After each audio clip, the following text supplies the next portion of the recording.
Alright, so hot on the heels of Deadpool and Wolverine, here's another movie where the review won't make a single damn bit worth of difference as to whether or not anybody sees it, because it already sold 1 billion hypothetical tickets the minute they decided to make it. Face it, once the words quasi-revisionist take on The Wizard of Oz with 2 big voice diva parts for twice the big blowout number count were uttered into existence and the resulting show worked just a hair over 20 years ago, this was pretty much guaranteed to be a when not if box office blowout. It was just a matter of time how long it was gonna take. Hell, somebody knew this was a license to print money so early that the movie rights actually got signed off before there was a Broadway musical. No, true fact. In what might have been one of the last genuine acts of competence by a studio executive not named Kevin Feige in the modern era of Hollywood, someone at Universal had actually snapped up the rights to Gregory Maguire's Wicked novel when it first came out back in 1995, basically thinking, famous story from the POV of the bad guy, wonder if that'll catch on, and then started developing a movie only to have the Broadway guys show up like,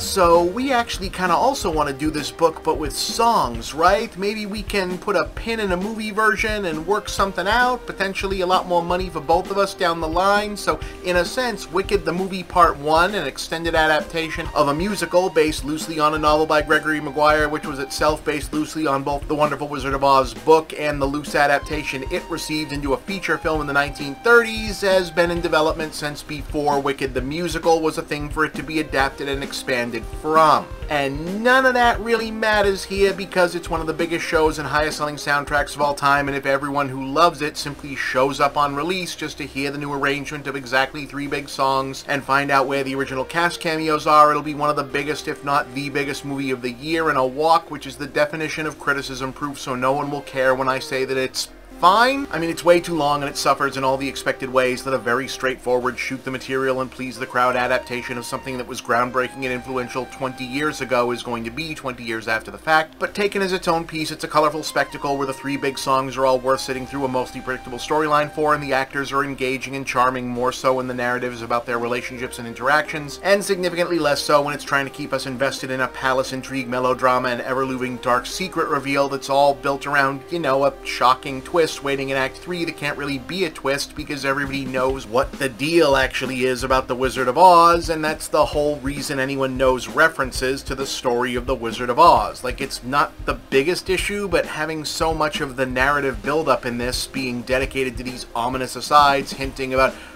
perhaps this wizard fella ain't totally on the up and up about who he is and what he can do in a Wizard of Oz project is kind of like doing a Dracula movie where people spend any longer than the first act looking around like, hey guys, I think this Count dude just might be a vampire. But that was always kind of baked in as an issue, and if you're already on the ride, it's not a big one. Like I said, the actors sell it to the point where logic steps back. A more substantive issue is trying to preserve the rhythm of the stage version, despite having shuffled some tunes around, and that does end up making the whole affair much too long, hitting basically the same problem that most musical adaptations end up crashing against. On stage, it makes sense to break character moments, and here's my song explaining and or introducing my character into separate scenes, but in a movie where an emotion or a story beat can be communicated with a look or a cutaway to an alternate angle, it ends up meaning we meet everyone multiple times, get the same exposition multiple times, recap the story multiple times, to the point where what probably shakes out to about 90 minutes of story momentum gets inflated to where it's a part 1 of 2 to be continued next year, in a second half that people generally agree isn't as good as the first half, but it's also where all the references to the original Wizard of Oz movies start to pay off, largely because they've decided that almost every big song is going to be a dedicated standalone dance number, rather than doing some montage cutaways to knock some story beats out. And I get it, it's a John Chu movie, the actual moviness of this is almost incidental. It's more like a pop concert and people are here for the familiar songs and franchise shout-outs. You know, it's less of a movie where you're going to be concerned about narrative pacing than it is the sort of movie where you just know Bowen Yang is going to show up 20 minutes before Bowen Yang actually shows up. And the degree that it was always going to live or die based on Cynthia Erivo and Ariana Grande as Elphaba and Glinda, they pull it off. It works. They've got great chemistry. Obviously, we already know they can sing, and it is pretty impressive to see Cynthia Erivo, who's not exactly known as any kind of shy, shrinking violet, to be so convincing, playing the seething but reserved about it version of Elphaba for most of the non-singing parts of the story, where the narrative needs us to accept that Grande is the one with the diva who pulls all the energy in a room onto her. It's an impressive acting turn for both of them. It was always going to be an issue that loading up on plot exposition that requires their characters to be separated would make the dramatic, okay, it's time for the wizard stuff to happen in Act 3 feel a little rushed and mechanical, and it does make their enemies to friends to be determined arc work is all on them them to make it work. They do, even if adding screen time to force us to care that much about Jonathan Bailey's Prince to be important in part 2 doesn't really come off for him, so I guess we'll find out if that works when it does. Like I said, this kind of thing is going to be even less affected by a critic's opinion of it than any other genre of anything ever, but the songs work, the story holds interest, the spectacle is really expressive, they sing the hell out of it, it looks great. The trailers that made it all look very washed out and colorless did not do it justice at all. The cinematography actually really carries it off, and while the narrative is predictable, it's not exactly plotting. It does move, so